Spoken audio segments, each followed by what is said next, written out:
Hey guys, it's your boy, Buoyant, and today we're doing the ultimate guide to mastering Thermite. Now, this is my third guide video, so if you want some more guides, you can watch my previous two. But yeah, so we're going to talk about how to play Thermite, his kit, his techs, and some general tips of him. So stay tuned. This time, I added the addition of chapters. So if you get bored in some sections in that, yeah, just skip through that. There's also more detail to it, so some parts will just talk about simple stuff, but other parts will talk about more advanced stuff. So yeah, so this video is just saying is both for new players and advanced players, so sit back and enjoy. A really big fucking hole coming right up! A really big... So Thermite is one of the first operators in the game, with a lot of early operators in Siege kind of falling off as new operators take their place. Thermite is considered one of the best hard breachers in Siege. First off, let's get out of his loadout, and his loadout's pretty decent in my opinion. He's a 2-speed, 2 armor. He has the options between the M1014 shotgun,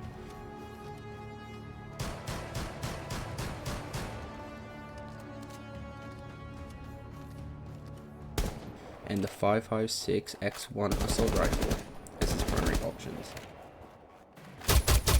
He also has the M45 Mausoc, I don't know if I said that right, and the 5.7 USG for his secondaries. He also has a choice between smokes or flashbangs, and his exothermic charge is his primary ability. His best loadout is his 5.56, M45, and smokes. First off, an AR is always a better option than a shotgun on attack. As well, the M1 isn't the best shotgun. It's decent, but it's not the best shotgun, especially for the semi-automatic ones. So I'll just use the AR. For pistols, I prefer the M45 than the USG. The M45 deals more damage, however the USG does have a bigger mag, but I like the M45 more. Finally, smokes in my opinion are better than flashes. Smokes are great for cutting off lines of sight. Smokes can really help your team get into sight and gain ground without getting risk of getting shot from other angles. Bomb has been located. As well, you can use smokes to cover you while planting. This is really good because enemies don't know where to shoot or fire. Just be careful of nitros since you can't see them as well when they throw them, but you can still hear them, so when you hear that tape remove, get the fuck out. And while flashes are really good in that, they're more designed for characters like Dokkaebi and Buck, who are more fraggers. Characters are supposed to get kills, while Thermite's job is just to get wall open and that. Now let's get to his gadget. First off, his gadget requires you to place it down. After placing it down, you're able to prime it, and after a couple seconds it will explode fully. Now when playing Thermite, time is really important, so it's important to know how long it will take for your gadget to get down from placing it to priming it. From pulling it out to placing it down, it takes about 3 seconds in total to get it down. Afterwards, it will be another 25 milliseconds to clear the animation and another 50 milliseconds to prime the charge. Afterwards, it will be 3 seconds before the charge fully explodes. This ultimately totals about 6.5 seconds. This clock I use on YouTube is probably not accurate, so I got times where I had it on like 6.51 milliseconds, so just keep that in mind. But on average, or minimum, it should take 6.5 seconds. Now comparing Thermite to other breaches, he is about the same speed as both of them, Ace being slightly faster and Habana being slightly slower, but all of them having their attributes unique to them that makes them better than each other in that. As well, Thermite is also great on attacking hatches, as he only needs one charge to break them open. So for a total, Thermite can get one wall, one hatch, or 2 hatches, or 2 walls. So you can get off a lot of reinforcements off, which is really good about Thermite. Will you mix fuel? Okay, so first off, you're gonna know which site you're going to. While Thermite is the best hard breacher in general, sometimes it's better to play as other breaches as well.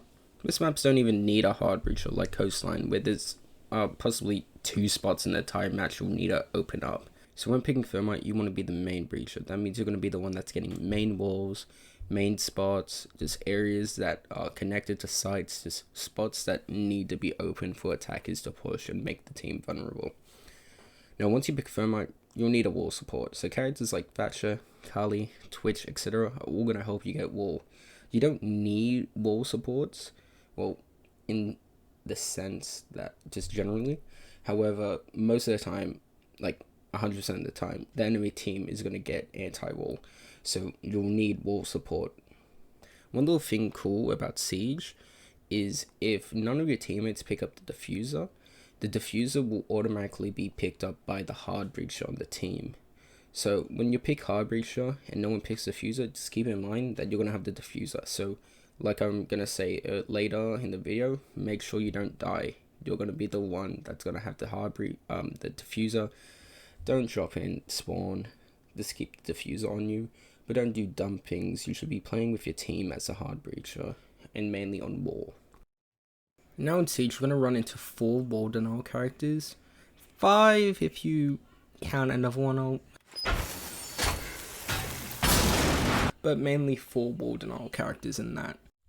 These 4 main operators is Mute, Bandit, Cade, and Tuberow. Now with Mute's gadget, it's really easy to counter.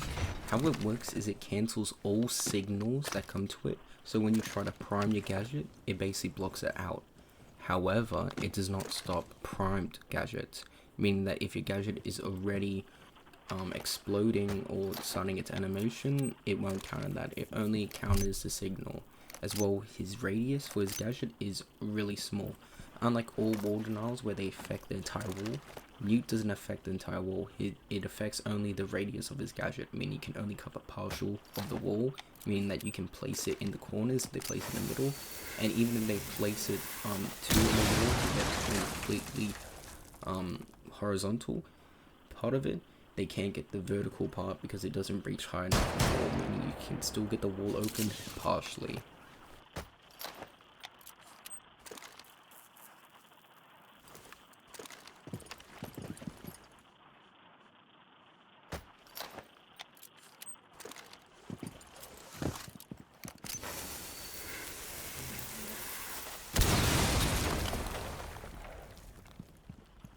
And now we're going to talk about Bandit, and Bandit is the biggest counter to Thermite. Now instead of disabling a gadget, Bandit actually destroys your gadget with electricity. So when you place it down, it will get destroyed, and even while your thing is already active and he places it down, he can destroy it, unlike Mute, who only destroys it when you place it down when it's already down. Unlike other breaches like Ace and Habana, Thermite can only place 1 charge at a time, which is a problem when he's facing off with Bandit, because Bandit has a thing he can do called Bandit tricking, meaning that he can place his gadget down as you place yours, and because his takes about, I think, 3 seconds as well, as long as he places it before you prime your gadget, he can destroy your gadget. Generally, to counter Bandit tricking, you'll need another breach support to destroy his gadgets, because it's almost impossible to get a wall open unless you have a breach support against a Bandit. Now, Cade is pretty easy to counter as his gadget takes pretty long to prime and that. However, you can still kind of trick with him. Generally, the best character to go against Cade is basically Thatcher, as he basically against Cade tricking, and also Thatcher EMPs have pretty big range, so it's almost impossible to even miss it and that. So as Thermite, just call for Thatcher to help you get in the wall. Finally, is Tubi, and Tubi is really hard. You can't really counter Tubi because he can just throw his gadget and freeze the wall. The only character that will go against him is really Maverick, but then if you're going Maverick, there's no point of having a full breacher. Bomb diffuser has been dropped. Attackers have recovered their diffuser. Tuberel himself isn't really much of a threat because I'm pretty sure they nerfed him, so now he can only waste 30 seconds around with his free charges and that. But if he's paired with another anti-wall such as Bandit, you pretty much can't get the wall, because what they do is they wait for you to place your gadget, he instantly freezes your gadget, and then Bandit places his gadget, and then no more gadget, because then gadget will turn on and then electrify yours. So just keep that in mind. Play Thermite. We'll go to the next part. My friend would say, a really big fucking hole coming right up. Okay, so Thermite got 2 techs with his character. Thermite tricking and explosive tricking. I don't know the other one was called, but I'll just call it explosive tricking. There's probably a term online what's it actually called, but yeah. So first off, Thermite tricking. Thermite tricking is kind of like Bandit tricking, but for attack. So, now one thing about Thermite is he's the only hard breacher to pick up his gadget and also be able to prime it manually. This means that if he places his gadget on a destructible surface, he can also pick it up afterwards. Now this is really important when you're playing against a bandit. This doesn't really affect Tuberel, Newt, or really Cade, mainly because their gadgets are supposed to be set up beforehand and you can't really counter Tuberel. But with bandit, if a bandit's playing that wall, you don't want to lose a gadget. So when he places his gadget down, it's going to destroy yours. So if you're placing your thing on the wall and you think, oh, he's going to destroy my gadget, and you want to save one of your 2 charges, you can pick up your gadget quickly and get it off the wall before he electrifies the wall and destroys it. However, like I said before with Thermite's gadget, as you pick up the animation of picking it up, it doesn't count that it's part of your character. It counts as part of the world. That means that if Bandit shockwires the wall while you're playing the animation, you'll still lose the gadget. But this works for us in the other way. While placing your gadget down, the animation of it doesn't count as a world. This can help you in 2 ways. For one, you can time this with your teammate, so you can start placing the gadget down while the wall's electrified, and as soon as the gadget is disabled or destroyed, you can then almost finish the animation and you can ready cut 3 seconds off of having to get your gadget down and ready. So you have 3.5 seconds left to get the wall open, and that's not enough time for the bandit to get that wall protected unless they already have a shock wire placed down on it. Now, one interesting thing about Siege is actions make sound. Bomb located by attackers. Pretty shocking, right? Anyways, when you place your gadget on the wall, enemy on the other side, enemy bandit's gonna go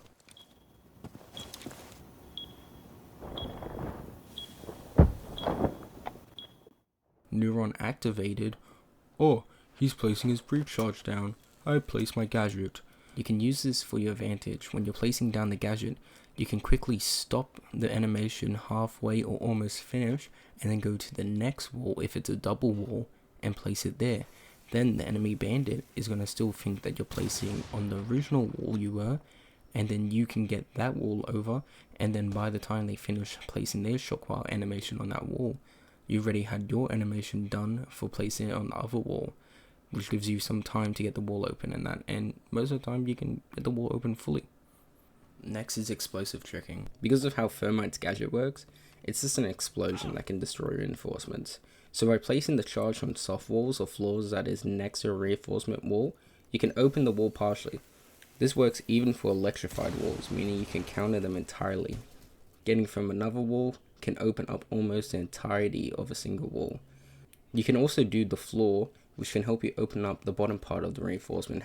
However, this kind of hurts your team since enemies can shoot your feet if you try to fully open the wall or crawl through, so don't really do that unless you have to. This can also work for hatches as well. Just make sure you don't place your charge too close to the hatch or you'll destroy it.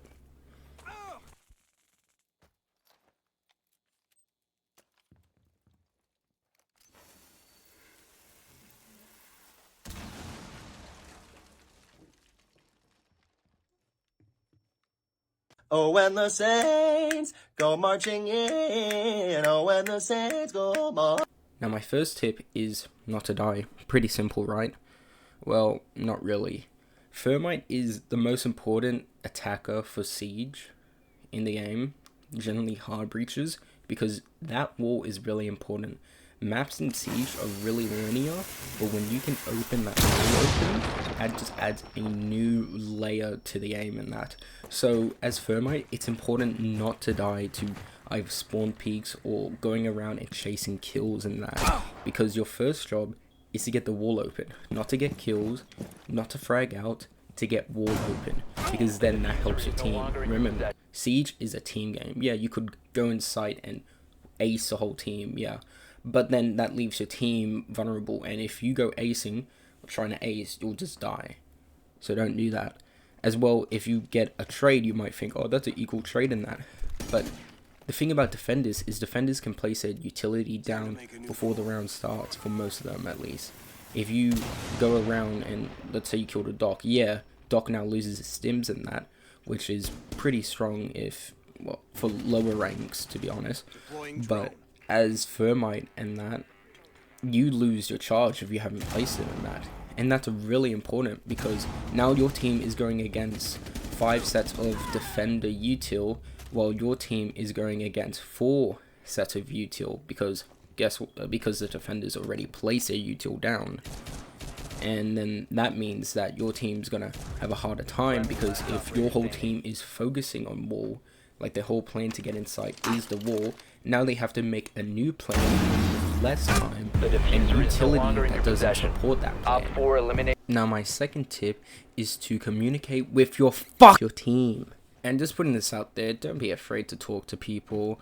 Like, it's a video game, no one cares. Like, if you're afraid, like, oh, you're gonna hear my voice or whatever, like, grow up. Like, just talk to your team. Like, I understand if you're playing casual, yeah, you don't worry about it. But if you're playing rank, like, some people care about their rank and they actually want to win, so communicate when you can.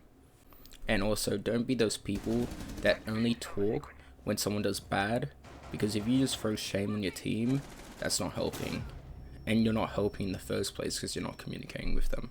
Now the first part is communicating your team of which operators to play, and the second part is just timing, getting the wall open in that, because it's really important that as a hard breacher you need a anti-gadget, and then to really excel on that wall you want to have like a OSA or a Glaz like supporting you and all that stuff while you get that wall after you get that wall open, so you can take sight easily. So make sure to communicate your team like, hey, we're going against a bandit, can we get a Kali? Oh hey, we're going against a Cade, can we get a Thatcher? Hey, this is going to be on an outside site, can we have a OSA or a Glaz or a Monty, you know, just that stuff. Just tell your team what we're doing, how we're doing it, and that. And the second part is timing it, and you want to kind of, like I said before, where you can place Thermite's gadget down while it's electrified to not waste as much time as possible. Just communicate your Thatcher like, hey, throw your gadget now and I'll start placing my gadget, and by the time that Thatcher's EMP will go off, the wall will be destroyed, and then you already have your thing placed. So communicate your timing or what you're doing in that, especially with a Kali who can destroy the enemy's gadget and yours gadget. You want to make sure that Kali doesn't shoot it when you're placing your gadget in that, so just keep that in mind. Okay, so the third and final tip is to open as much walls as possible. So we're going to use Chalet for example. So obviously when we're going to breach the site, this is going to be reinforced, but we'll have a deeper look inside. So we'll go inside site, and if I just, what does it crawl through here?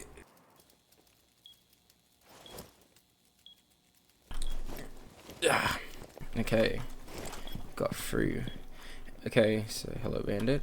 Anyways, most of the time you're gonna have this wall electrified with the bandit playing, but if he realizes you're gonna push over there, he might pick these up and put it either on that wall or this wall. As well, this hatch is going to be reinforced, this wall is going to be open, and this hatch is also going to be reinforced. So you pretty much have the whole site pretty much reinforced, as well as this. So if wall over there gets open up, someone here could just, you know, peek out and contest a plant. And yeah, and you'll usually. So now, if I, with the power of editing, if I just do it, the site should be. And now with the power of editing, we can transform the site. And now with the power of editing, the site will be destroyed. Whoa!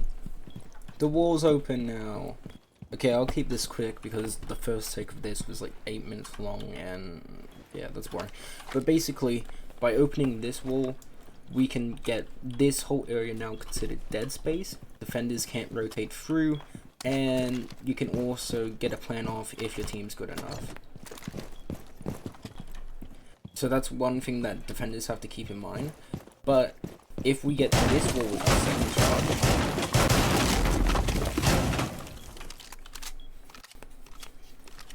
we now have another line of sight into this area, and we pretty much also create another dead space where defenders can't get in this area and attackers can't get in this area.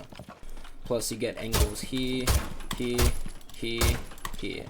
As well, for this space here, this also becomes pretty much dead space as well, because now you have this wall open, attackers can see in this area, and also this area. I mean that the only real safe position is here or here for for defenders to hide. But if they try to leave, they'll get shot from there, and if they try to leave here, they'll get shot from there. As well, you can get this wall open here.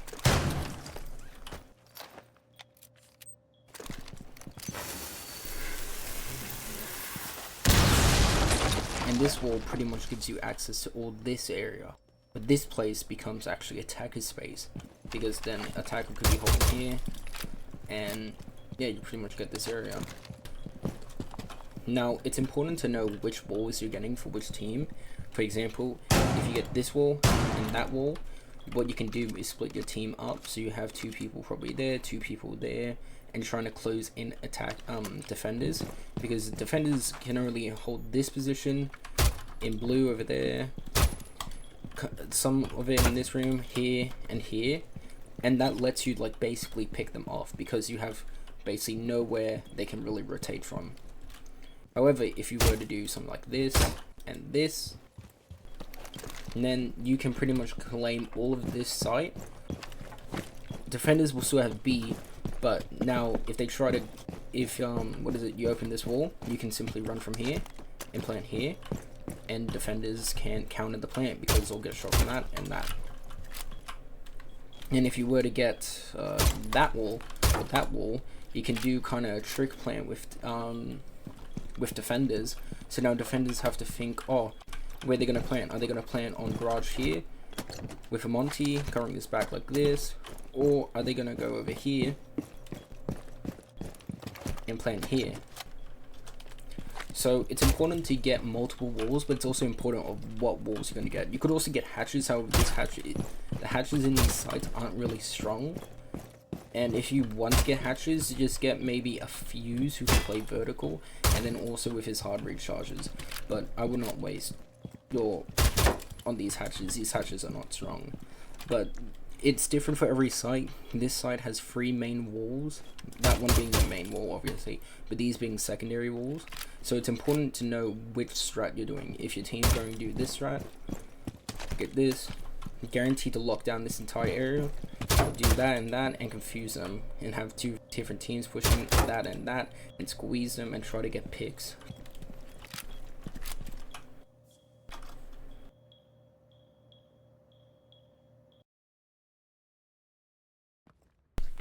Okay guys, that's the end of the video. I really hope that even if you're a new player or experienced player, that you at least learned something interesting or just entertaining. And okay guys, that's the end of the video. Just want to say that I hope you at least found something interesting or learned something new, even if you're a new or experienced player. And that this video took me like I think 12 hours to probably make, and it's like 25 minutes long, which is pretty long. You probably don't need to watch all of this because, you know, it's a lot of like filler, but this is the ultimate guide. But thank you for watching. One last thing is ranking Thermite. I'll probably put him at S tier. He's a pretty solid operator. So yeah, thanks for watching. I've been Buoyant. Peace.